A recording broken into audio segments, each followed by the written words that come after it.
Hi everyone, my name is Sophie and I'm going to be talking to you about the inclusion of people with disabilities in community environments and how we as a society can work together to be more adaptive to fit individuals with disabilities. As someone who has a brother with autism, this is a topic that is very near and dear to my heart. About 19% of adults living in the U.S. have some sort of disability, whether that is developmental or physical. That is nearly 1 in 5 individuals. Think about it this way. For every 5 people you interact with on a daily basis, one of them could have a disability.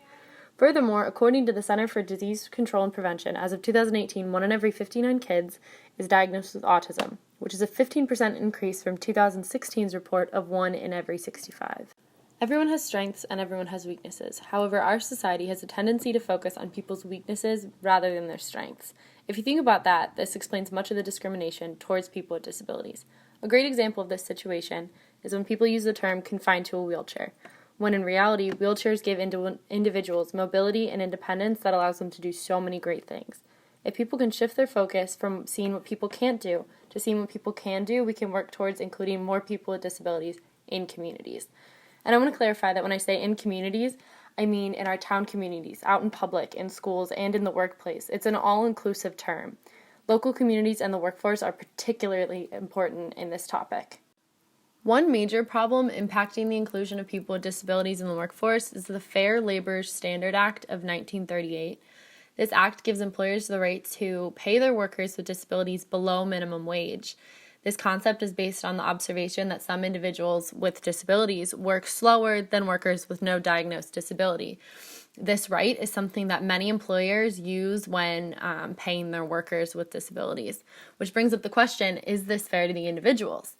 In 1990, the American with Disabilities Act attempted to eliminate discrimination against people with disabilities and helped to ensure them equal opportunities. However, there's still a lot of prejudice and discrimination directed towards people with disabilities, particularly in the workforce as well as in communities in general.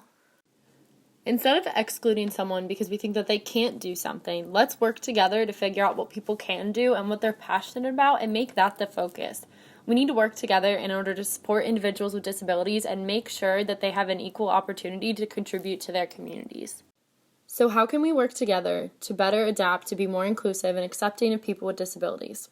There's a famous quote by Albert Einstein that says, "Everybody is a genius, but if you judge a fish by its ability to climb a tree, it will live its whole life believing that it is stupid."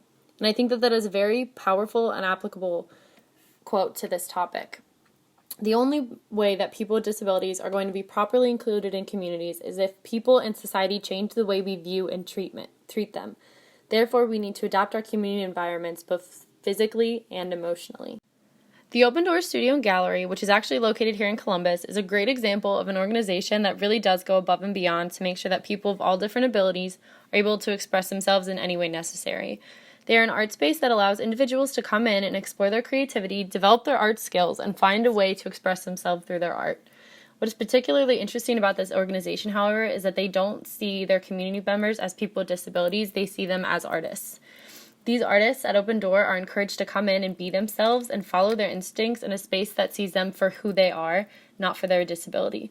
Furthermore, the artists can then display their work in the gallery space for shows and interact with the community members that come through. Goodwill is one example of a company that is very dedicated to the inclusion of people with disabilities within the workplace. This concept of including people with disabilities in community settings goes along with Goodwill's mission of enhancing quality of life. Not only do they actively employ individuals with disabilities within their company, but they also work with other companies in different areas all around the United States to employ these individuals as well.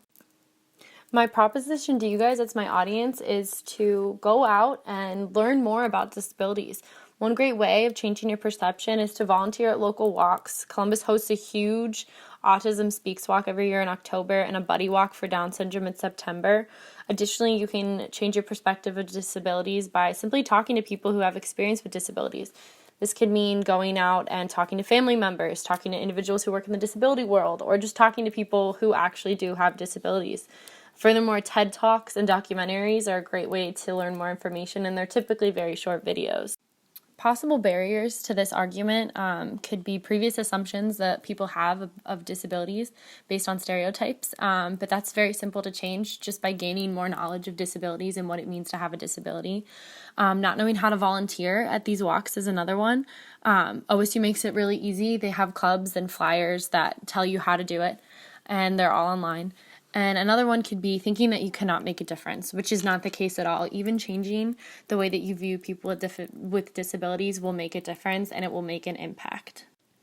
Society needs to remember that just because someone has a disability does not make them any less of a person or deserving of less from society. If people gain more experience and understanding of disabilities, this will change their perception of disabilities and make disability inclusion much easier to implement. So I encourage all of you to go out and learn more about disabilities, particularly in your own community, and you will find that they can teach you more than you can teach them. Thank you for your time.